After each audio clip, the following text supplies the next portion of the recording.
It's crazy to think that just this past Christmas, I'd be standing here with about $20 to $30 worth of pimento on this tree here because the price is just so high. It's incredible, and it really is a reason why we need to get in our gardens and try to save some money, because the price of these simple, easy to grow crops, it's 1 minute you can get a bunch of pimento for $10. Next minute you're paying $10 and you're getting about 3-4 pimento. The price, it really does fluctuate, and that's why you need to have some kind of stability in your life. Grow your own pimentos. We're going to be talking about how to do that right in a bucket. It doesn't matter where you live, you can grow your own pimentos right at home, 100% organic, super simple, easy, and affordable. Let's get to it.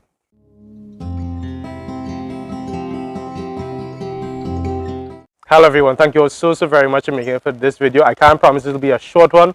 I think this is going to be one that's worth it. So if you're busy right now, come back and check out the video when you have some time. Take it on a Saturday, sit down with your little notebook, and let's go through how you can grow your own pimentos right at home inside a container to make sure that you provide for yourself, provide for your family, and that you don't need to spend a whole lot of money in the market. Now, a pimento, what we call a pimento in Trinidad, goes by a few different names.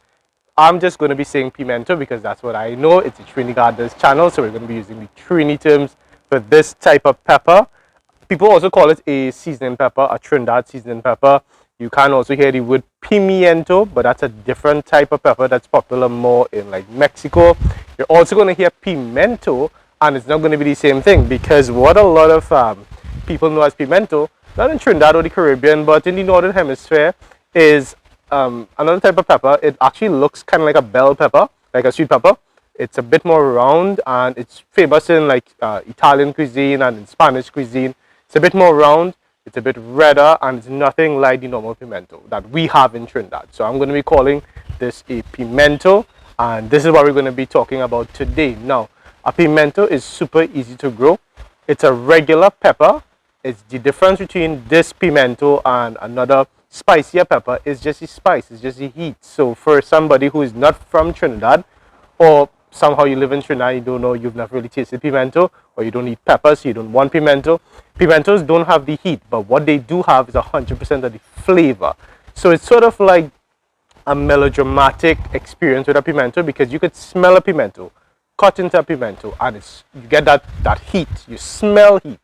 But then you bite into it and there's no heat at all, but you do get the flavor of it, and you can get the flavor of like a Scotch bonnet pepper, like a 7-pot pepper. You get that flavor, that little kick, but it doesn't actually burn you. So it's perfect for people who don't eat a lot of pepper, and some people who really don't have any kind of pepper tolerance at all will actually say that pimentos do have some level of spice for them, which is really interesting. And it's normal that people have different levels of tolerance for pepper. So pimentos are really good, and they're just perfect for seasoning, because you can perfectly season anything, and nobody who doesn't eat pepper is going to be able to complain, because there's no actual heat, but they are going to benefit from the flavor. So it's really worth the little bit of hassle to learn how to grow them your own. So you're not going to have to buy them, and that you're going to be able to provide just some really nice tasting food for yourself, your family, and your friends. The first thing that you'll need is going to be a container. The container size is something that people get really worried about, because you're always thinking, do you have enough soil for your pepper plant? Now, peppers are very tolerant plants, and they will grow in proportion to how much space they have to grow. Meaning, if you have this is what I really recommend for you to get a lot of pimentos. This is a 5-gallon container, what we call in Trinidad a pigtail bucket. This was an old recycled paint bucket. If you put your pimento in something like this, you're going to get a pimento that's very comparable to something that you would be able to get if you plant it directly into the earth, directly into the ground. Now, if you don't have something like this, it's not the end of the world. You also can use any other size that you have within reason. For instance, here I have a 3.5-gallon bucket. This is what we call a construction bucket in Trinidad. You could use this. This is fine. This is what the pimento that you just saw was growing in. You could also use a 1-gallon bucket, right? This is going to grow a pimento. The size is going to be different to what you would have gotten had you grown in a 5-gallon bucket. You know, it makes sense. The amount of roots is going to affect how big the tree ends up getting. And if you really want to push it, right? You really don't have any other option. You could even grow a pimento into a container like this. Now, if you do grow a pimento in a container like this, don't expect a big harvest. It's a small root system. You might get 1 or 2 pimentos, but if you just want to do like a little project with yourself or with, you know, like your children, then feel free, go for it. The pimento is just going to grow in proportion to what amount of roots it can produce here. It might have a little harder time producing fruit, but it doesn't mean that you cannot grow at all. Now, again, what I recommend, 5 gallon, or between 5 gallon to 3.5 gallons or 3 gallons. I think that's going to be really good. If you do the 1 gallon, it's also going to be good, but these two here, you're not going to get the same kind of harvest, but it's not impossible. That's the key thing there. Not impossible, just maybe a little bit more difficult. Inside of your container, or underneath your container rather, you're going to want to put some drainage holes. Now, this one here was a little bit barbaric. I didn't actually put drainage holes per se. I just took a hammer and just beat it until it cracked, because it's just such hard plastic. So like the entire thing is cracked there, so I know I have drainage on this, and I've grown like so much stuff inside of that, not just peppers or pimentos, but like tomatoes and that kind of thing. This one here is a bit more civil, so an actual drill. You can also use like a hot iron with or a hot knife and just kind of stab it inside. That's also going to be fine. Something important with your drainage holes is that, if possible, don't just put drainage holes at the bottom here. Put drainage holes also a little bit along the edges. I don't have any on this right now, but you really should. It's just a good practice to just make sure that you have good drainage with your peppers. That's going to take me to the second point, which is regarding watering. Now, when you do have your pimento plants, you're going to want to water your pimento plant depending on the weather conditions in your area. So pimentos are peppers, yes they are, but they're a sweeter pepper. So with sweeter peppers, they don't like to dry out the way that hotter peppers do have a little tendency to take a little bit of drying out. So with hot peppers, I would water that plant between once every 2 to 3 days. With pimentos, I'll water them every 1 to 2 days depending on how the tree looks. And if the leaves are really nice and sturdy, I won't water the tree, but I'll check it almost every day or every other day. And if I see the leaves looking kind of wrinkly and kind of droopy, they're looking kind of sad, the leaves are kind of down, then I will make sure and water the plant. And this is going to have to do with the type of soil mix that you use, because the type of soil that you use is what's going to affect the way that the plant is able to hold on, not the plant, but the medium itself, which is the soil, how it can hold on to the moisture to then make sure that the plant is well moistened or has enough moisture in it so that they can survive and grow really well for you. So let's talk a little bit about the soil that we're going to be using for the pimento. Okay, so for a soil mix that's really good for your peppers, you're going to want something that's high in organic matter. What I have inside there right now is just a little mixture of some garden soil here, some wood compost, and some regular garden soil.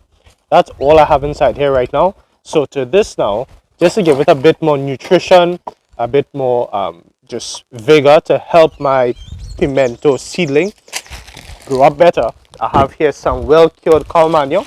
So this is cow manure that's been cured for about 3-4 months.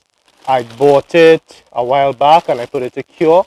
So what that does for you is that gives you nice nutrition from something that's a really good organic source. The cow manure, it tends to cure really quickly. So it's not a chicken manure that can take like 6 months to a year to even cure.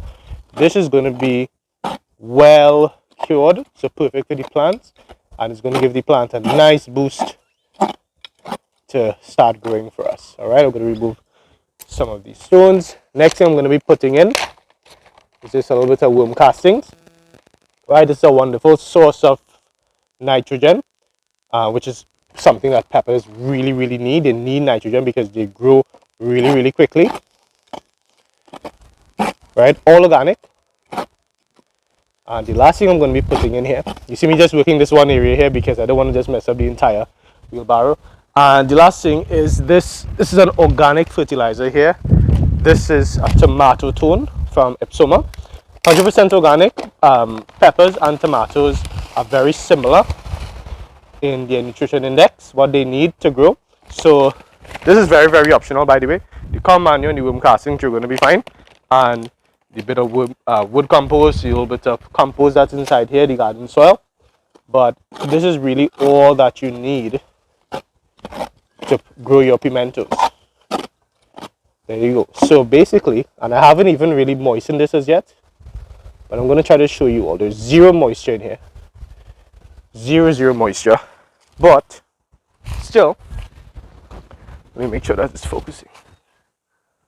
Right, yeah. Okay. Any soil mixture that can clump together like that, it's going to have really good water retention. But then look at this. So it falls apart.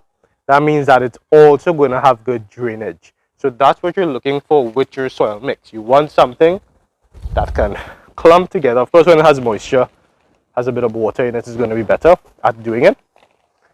Something that can clump together, because people always ask me, how do you get good soil? Good soil, you can't just say one thing or another thing. It's really this that you're looking for, that it can clump together and then fall apart.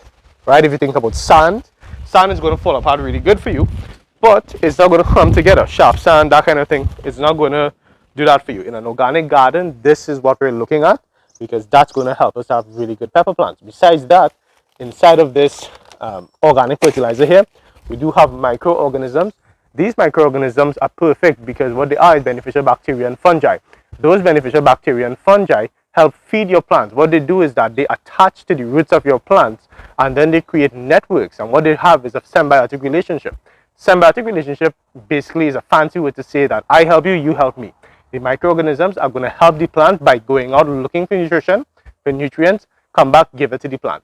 The plant is now going to help the microorganisms by giving it sugars. The plant is going to produce what they call exudates in soil biology, and those exudates are going to come out in the form of sugar, and that's what the bacteria and the fungi need to thrive and to grow. So it's a symbiotic relationship, and by introducing these microorganisms into your soil, into your mix, especially when it's growing in containers, it doesn't have access to the natural ground soil and the natural bacteria that's going to be in the ground.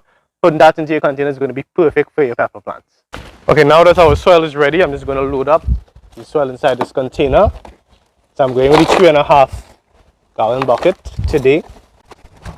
Okay, so our container is all filled up now and we're ready to get planting. I have my pimento seedling right here. You have to be very careful with pimento seedlings or any kind of pepper seedlings because they all look so familiar when they're very small, that people often, they think they buy hot peppers, they get pimento, they think they buy sweet pepper, they get hot pepper. So you have to be careful with when you're buying pepper plants, especially. Now my pepper, I'm not going to be planting. If you have looked at any of my grain guides for tomatoes, even though I said that peppers and pimentos, not peppers and pimentos, peppers and tomatoes, they are similar in terms of their needs. They do not plant the same way. Peppers, you're going to plant a little bit more shallow. So I'm just trying to cover the root ball here. That's all I'm trying to do. And then I'm just going to be molding right around the base of the pepper. And I'm going to press it down. When you press it down, you compact, just to make sure that there's not too much air pockets inside of here. Right? There you go. I'll bring you all closer so you can see what's taking place. Okay, so inside there now, I've got my pepper, that is my pimento pepper, that is well supported. Like if it was falling over this way, you firm up this way here to push it back, make sure that it doesn't have any kind of reason to be growing slant ways, because you don't want that to happen with your peppers. Now, something that can happen as well is that at a certain point, your pimento might start to shift either to the left or to the right or north, south, that kind of thing. So put a little stake in and tie your pimento to the stake. That can happen. This one here, I've been meaning to do that. I just was kind of lazy about it, but I've been meaning to put a stake on this because she gets a little bit wobbly over here. But maybe next time that I mold it up, I'll probably do that. Now, if you're a long time viewer of the channel, you know that the pimento seedling or any kind of seedling is not properly planted in until you do what? Until you water in the seedling. That's super important. It helps to avoid transplant shock, which is basically where new plants get frustrated by the fact that you just took them from their previous home, put them into a new home. So you make sure and let the soil be nice and moist so they're not going to have any reason to complain with how you planted them. In just about 3 months from now, we're going to be harvesting pimentos from this seedling here. Had it been from seed, would have been 4 months and about 2 weeks to get a harvest. Now, regarding sunlight, you're going to want to give your pimentos, because it's a pepper and peppers love the sun. That's why we grow them so well in the tropics. Make sure that your pimento plant gets 8 hours of sunlight. With less than 8 hours of sunlight, what can happen at times is that the disease resistance goes down. So you'll find that some insects tend to be attacking your pimentos, or maybe you're having issues with the plant not growing nice and sturdy. because the plant is kind of stretching for the sun, so it's not getting that, because it's not getting that amount of sunlight, so the plant doesn't stay nice and stocky and sturdy and thick on the base, but rather it gets kind of thin and kind of wobbly. That can happen when the plant doesn't have the full access to sunlight. So at least 8 hours, if you can give it 8, 9, 10 hours of sunlight, which is very, very possible in Trinidad, if you don't have too much shade around in your area, then that's really going to be good. The good thing about containers is that you can put your plant into an area that has sun in the morning, then move it and put it in an area that has sun in the evening. It's a little bit tedious, but it is still an option rather than planting it in the ground where you don't really have an option. Wherever you plant it, you planted it. And that's something important because you want to also take into account the kind of structure that you have around your area, that the kind of structure that you have, maybe your neighbor's house or a tree that's nearby. Like for instance, I'm underneath this avocado tree right now, and I couldn't plant pimento on it here. I probably could, but the plant would not do well. So now that you have this information, go out and make a good choice with regards to your pimento plants, and try your best to give your plant as much sunlight as you can give it. More sunlight, better than less sunlight when it comes to pimentos, or when it comes to any kind of pepper, whether it's sweet pepper or hot pepper. It doesn't matter. More sunlight, the better. In terms of fertilizing, I get this question all the time. What do you use to fertilize your plants?